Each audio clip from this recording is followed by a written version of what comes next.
on two different devices. Just I have, a couple of phones, but oh, they were both like, oh, thank you. Please. All right, so I'll do the best I can with this. All right, so um, I've had an interesting day today. It's like I don't necessarily. I'm as I am growing in the world spiritually. I don't necessarily. I do value the quality of my day, but I've had a lot of interesting things happen today. Um, some fun, whimsical things, and then some I don't want to say shocking, but surprising things that I wasn't necessarily prepared for, but then things turning out well. Um, Sometimes manifesting things.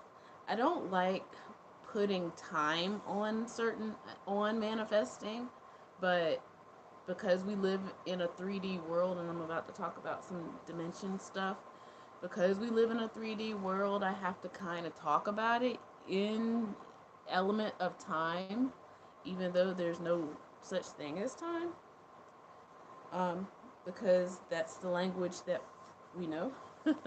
So I kind of have to use the lingo to help explain it. Um, so long term. Okay, so long term manifesting something that I've been working on or working with some things magically. Best way I can describe it. Started happening unexpectedly, I guess. You might hear my cat my cat is taken to like hiding in certain areas of the house, which means he scooches himself underneath things. Cats. But yeah, but when he hears me talking, then he's like, something's going on, and he scurries out and stuff. All right, so that's what I do at night sometimes. If I'm still awake, and I don't really sleep that much. I mean, I do, but I don't. Um, and that's a part of, I guess, me growing into my spiritualness more. So my longer term manifestations, going back to that, things started expediting. I'll just say that because there is no such thing as time. That's a reminder to us all out there. Having a little, I don't want to put the brand out there, but this is ginger beer. It's non-alcoholic. So I'm just having a ginger type soda. It is not. There's ginger beers I'm trying, and some I hate because they're so sugary. This one's not as sugary, so I'm liking this one. I like it. Um, so the dimensions and time and manifesting. I'm trying to figure out the best way to describe uh, the dimensions. We When we are in the world Earth, we come to understand the world in 3 dimensions. Okay, 3 dimensions. The sensory world. Using at least our 5 senses to be able to get information from, and I'm going to put world in quotation marks, getting information from the world to understand the world, and for us as humans to uh, be able to understand each other, 3D people, and to communicate. So that's 3D. The sensory world, what you see, taste, touch, smell, hear, the sensory world. Now, 4D is the thought world. Well, I don't want to, yeah, it's the emotional world too. So it's the thought world because thoughts generate emotions. It's the thought world and the emotion world. Um, this is where ideas come from. This is where solving problems come from. When people have like an issue. It's so interesting. Like, I'm sorry, I'm jumping around, but I mean, there's no time. So, jumping around because uh, being an educator, like, really loving the process of learning and teaching and cognitive developments out there, I am now seeing the science of the spiritual world. So that's why I get so excited about the ideas of manifesting. How some people say it's woo woo and whatever. It's like, oh, it is not.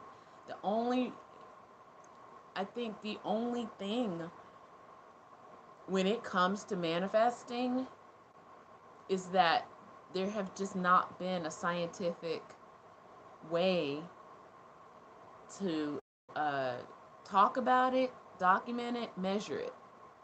But they're getting there, okay? And that's what's so exciting for me.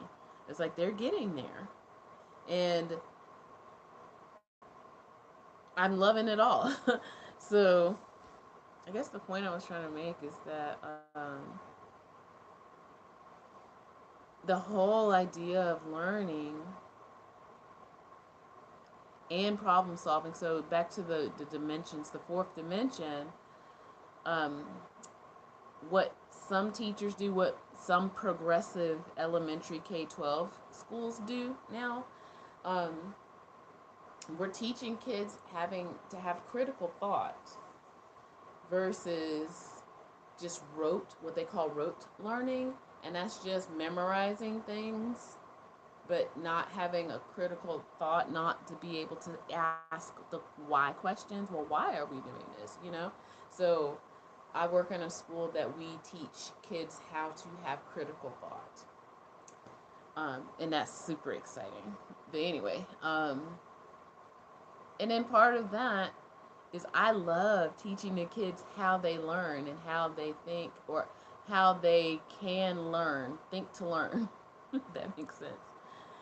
Even when I was teaching kindergarten. So I was teaching kindergarten at this particular school for, I want to say 4 years, 3, 4 years. And then I now currently teach second grade. This will be the fourth year teaching second grade, I guess. I don't know. But anyway, this is so exciting. Manifesting, uh, problem solving, learning, uh, ideas, being innovators. Um, that is manifest. Well, that is the fourth dimension. That's where those things are, realmed. This is the best way I can describe it. Realmed. Um, because it's not like a level. That's another thing. It's like that's why it's so hard to explain. And I'm glad that I can talk a little bit about my musical background and what I do as a performer. It makes sense that all of this is all starting to come together in that way. Um, how I do my work as a performer. I see one of my old things. Let me show you really quick. I don't know if you can see that. That's me. Anyway, that's fourth dimension. Then fifth dimension. I'm sure people are out there like, why? What's the fifth dimension? I keep seeing it and hearing about it, and nobody seems to be able to explain it well to me. And I guess in the last few videos that I've done, I've kind of almost spontaneously, I guess it came to me from the fifth dimension of the idea of the raindrop in the ocean. We think we're the raindrop, but we're both. We're the raindrop and we are the ocean. The ocean is the fifth dimension. The ocean is all of it. All of it. Okay? But we think we are just the raindrop by ourselves, our little old selves. But we're all of it. We're the ocean, and the ocean is fifth dimension. And some people think that we have to get to the fifth dimension, but really, we must be aware of the fifth dimension. Because once a raindrop drops into the ocean, I don't think the raindrop always realizes that they're already in the ocean. They know their own sensory properties of being a raindrop, but they might still think that they're just a raindrop in the ocean, but they're actually the ocean too. And everything around them is the ocean also. I know, weird. But we can't get to something that we're already in. I think it would be better explained to everyone if we could say we, and it's been said, but aware of, open our eyes to.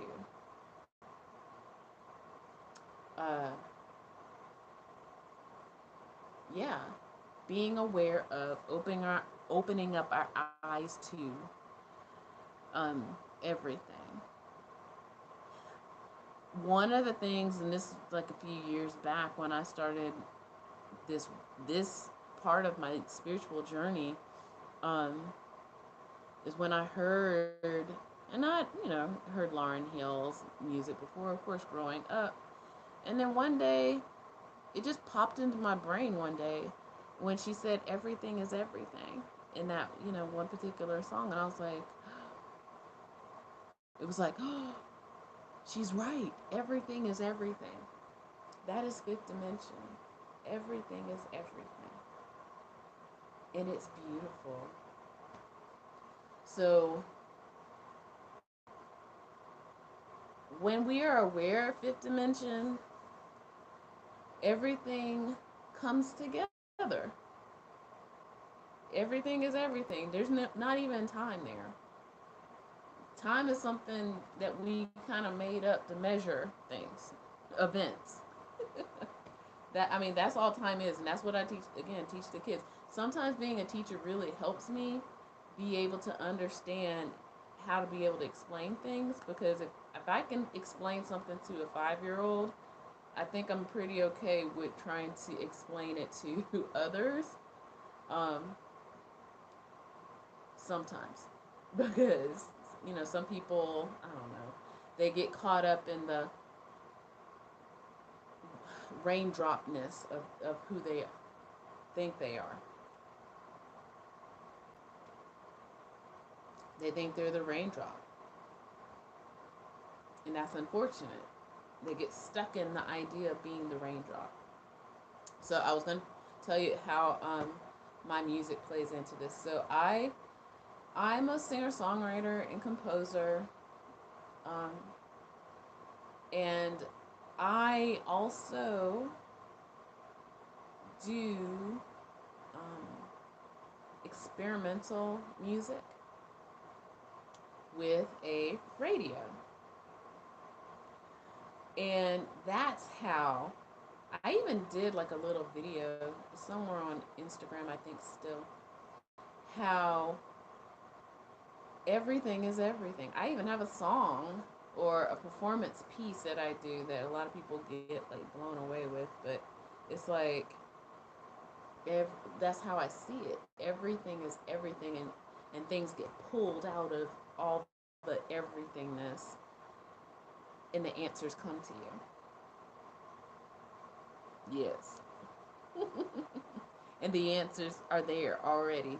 They were just in all of the things, all the stuff. And it's up to you to wake up, be able to see it. It was always there. You already have it. That's what, there's those people out there. I don't know. Maybe they do actually know, but there seems to be like a script going around where, yeah, you may have read some Neville Goddard. Yeah, maybe you've read Joseph Murphy. Yeah, maybe you've read a couple, maybe saw The Secret or whatever, and it seems like a lot of the same things are said, but not fully explained. And that's why I want to talk about the dimensions. That's why when they say you already have it, or or go to the level of already having it, you already have it. You're just not aware you have it. And that's why, again, I'm talking about the dimensions, because you already have it. You just need to be aware of it. Have the instruments, and I'm showing you like glasses. Sometimes you need certain tools to help you see it or be aware of it. And the tools are, things like, affirmations, inner work, because there are what people call blocks, um, our upbringing, you know, where people have told you certain things, money stories. I was talking to somebody today about how in order for you to have money abundance, you have to examine your money story. You really have to go back and ask yourself or revisit, what was it that you learned about money and the nature of money? Like, not just what it is and what it can do, but what feelings around it do you have with it? Your relationship with money, not just what it is. I mean, quite honestly, it's paper, but do you value money over your integrity, over your character, over relationships? That's what I'm talking about. So when you start to really think about your money story, then that makes you think about, do you really want $1 million? Or do you want what $1 million can do for you? And if that's the case, you don't technically need $1 million. You just need what it does. Right? So that's why it's important to do your inner work, examine your stories around certain things. Um, Money is a big one for a lot of people.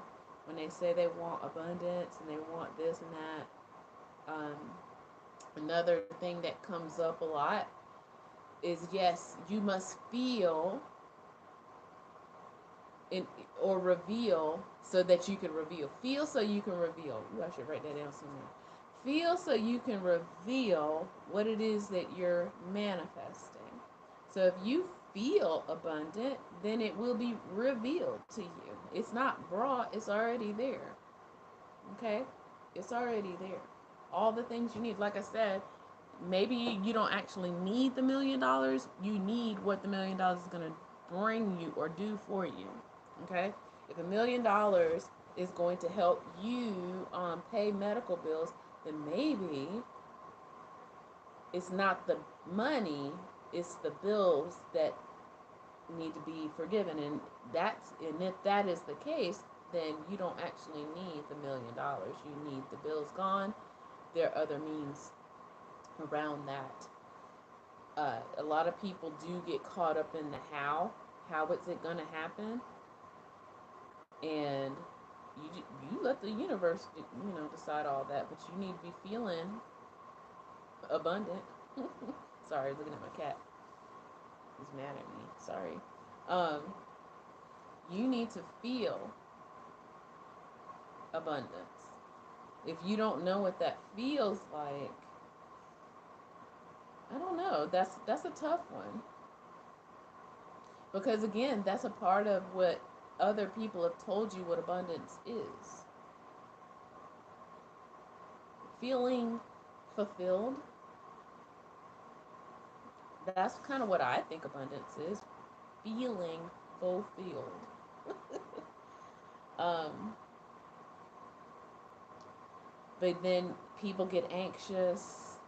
Now this is where the fourth. Sometimes, okay, so this is the thing. So when you're manifesting, you desire something, you're wanting something. Um, you've got to go. I don't want to say through, but yeah, that's the best way I can describe it. You got to go through your fourth dimension to get it. Your thoughts and your emotions that came up with your thoughts. That's the best way I can describe it. Um, so your fourth dimension is your subconscious, and most people are aware of, knowing that you have your thoughts, but then you have your training, your growing up training.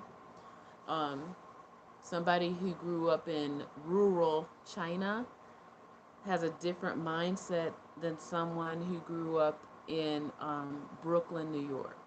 Okay, they might, you know, be the same age, same gender, make the same amount of money, but they definitely will have a different mindset about money and love. Okay, so you've got to work at the fourth dimension. That's usually where everybody, I won't say most people, everybody, we all do, get hung up in the fourth dimension because you want to see it. Remember, third dimension is your sensory world. You want to see it and feel it and hear it and, all that stuff. But then your thoughts might keep you from it, and your emotions around it might keep you from it. When really, you already have it. It's there already, and you're just not seeing it. It's like, it's right there. It's right there, you know? Um,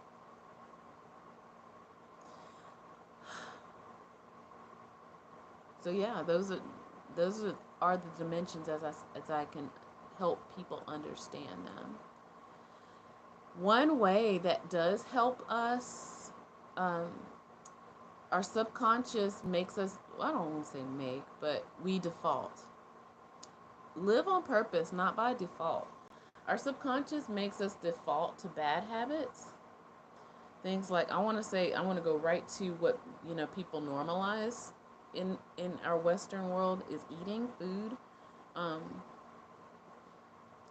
overeating, eating to celebrate, eating like, and I think I had a video not too long ago, or I'm working on one. I'm writing a course I'm working on, where your hormones are activated when you do certain things. That's your self-soothing. As I recall, it's either serotonin, it's actually two. So it could be serotonin and dopamine that when you eat things, not always it's for satiating your hunger. It activates your serotonin. It makes you feel relaxed and calm and soothed. So if you are feeling anxious and nervous and scared and whatever, and you've been trained to go eat a cookie, your serotonin's kicking in. And of course, now you feel soothed. That's your block. If you're looking to manifest a healthy life, that's your block. Now are you starting to see how this is coming together? I hope, people find this useful. So your fourth dimension, I'm trying to find a good word. uh, a good word that is not a judging word. It is the, it can be the obstacle. Now, using your fourth dimensional body experience can also help you.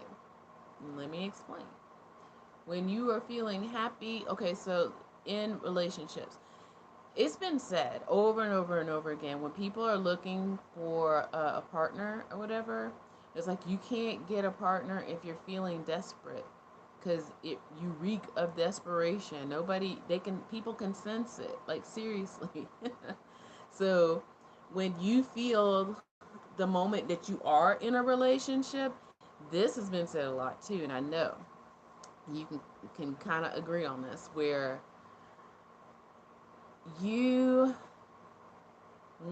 it's almost like the moment you get into a relationship with somebody and you feel calm and relaxed and happy and in love feeling, that's when everybody else and their mom and their grandma and their auntie and whoever starts coming on to you, and you're like, hey, what's going on, and you're like, but wait, where were you when I was single? It's because you are radiating already fourth dimensionally love. You are already exuding comfort and joy in love. That's why other people are being drawn to you, because they are now sensing that in you. But this is where it gets tricky. It's hard for people who are dominant in 3D, when they see that they are alone and they see other people around them having relationships, and they want to have a relationship so bad, and they get anxious and desperate and all this other stuff. And people feel that too. Oh goodness. I think a lot, I don't know if men feel it, but women, we feel that, okay? You can tell when there's a man out there like, oh my goodness, you're like, and he's like, you're like, oh my gosh, get away from me, so even if he's not physically doing that, you can feel the energy of it. That's what I'm saying, so these are the things that we work on and work at in order to be good at manifesting. You've got to master, I don't want to say control, you got to be a master of your emotions and understand your triggers and understand why you might have certain feelings about things. And when you start being aware of them, then you can change them and or adjust them as needed. Okay?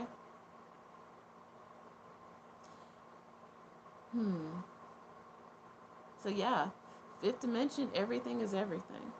Fourth dimension, your thought, your idea, your emotional self world. 3D, your sensory world. The 5D, the five senses. One way to help you learn to understand your 4D world, because sometimes, believe it or not, there's people who really don't, they react and they don't know why they react. They do things and they don't know why they do those things, because they have numbed themselves in the 3D world so deeply, and they're so hormonally dependent on dopamine and serotonin and endorphins and things like that. They don't know why. They don't understand why. That is why it's important. I mean, it's not necessary, but it is important to at least also maintain some kind of discipline in your food and your activities, in what you consume, okay? So that you can become more aware, because there's so much coming at us in our Western world that a lot of people, they really just don't, they're living in fight, flight, or freeze always. They're always afraid. They're always anxious. They're always stressed out. This is the modern day equivalence of a tiger running at you every day from when you wake up until you go to sleep. Of course, you're not aware of your emotions, except for, that kind of thing, or you're just depressed all the time because you've literally depleted all of your serotonin or dopamine or whatever. So there's bigger elements here, and it's not, like I said, I'm not knocking woo woo. I love it. I love the magicalness. But there's also the science. So yeah, that's what I can bring to you. It's like on the dimensions and manifesting. We already have it. That's the proof. Fifth, it's there, fifth dimension, but it's not a thing to go to. We're already here. We just need to lift the veil of 4D. 4D can get in our way, our subconscious and our thinking and our upbringing and our stories that we've told ourselves and the trauma that we've been through, the events in the 3D world and what we thought of them and how we interpreted them in the 4D world, and it gives us chemicals back into our bodies. That's, it's like an invisible labyrinth, you know? That's, yeah, it's like an invisible labyrinth. Um, yeah, I just wanted to share a little bit. I don't know how long I'll keep this video up because I dropped some good, connections here that I want people to really get and understand. Okay, and I'm wide awake. I don't know why. It's almost 1, so I need to go lay my body down so I can be up. I'm gonna sleep in. It's about 5. That'll be good. All right. Take care, friends. Take care. Bye.